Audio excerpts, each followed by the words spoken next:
Ысык көлдү көрүү үчүн алыс жерден келген Жон шаардан адашып кетпөө үчүн милиция бөлүмүнө жолду сурап кайрылды. Бул учурда туристтик экология милициясынын инспектору Айсулуу Асылбекова англис тилинде эс алуучу менен баарлашып, ага жолду көргөзүп, көлдө жүрүү эрежелерин түшүндүрүп берди. Of course, I know a lot of places here. Okay, so like mountain and Lugorski Shale. Here we have some warm. Dostlar, buyruklap, omdu kolsu saktoodu, kılmıştуулuk менен күрөшүүдө жарандарга, өзгөчө чет элден келген жарандарга сылык мамиле кылууну жана сервистик төлөөнү буйруклам. Каттамдар боюнча Жайдын аптаптуу мезгилинде керметтүү ысык көлгө келген эс алуучулар узарбын. Алардын коопсуздугун камсыз кылуу милициянын милдети. Иштин кыйындыгына карабай милиция кызматкерлери туристтерибиздин көл жээгинде эс алуусун камсыз кылыш үчүн күн-түн дебей иштеп келишет. Уважаемые отдыхающие, не забываем за буйки.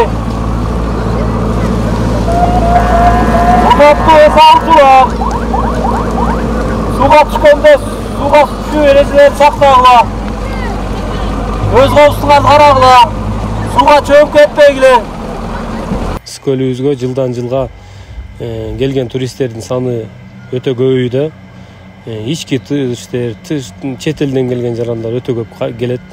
Биздин ошо туристтик экологиялык милициянын эң бирден бир кызматыбыз болуп, ошо туристтерге тез жана өз учурунда тийиштүү жардам берүү болуп эсептелет. Биздин кызматкерлерге чет элден келген жарандар өтө көп кайрылат.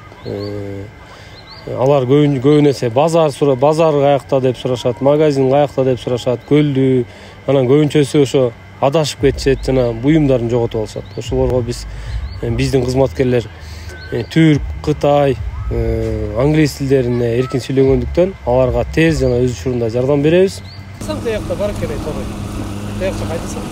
Көл жээгинде эч кандай уруксат, кагаз жок, балык кармап, тор жайгандар дагы бар. Бул учурда туристтик милиция кызматкерлери торлорду тазалап, мыйзамсыз иш-аракеттерге бөгөт коюп келет.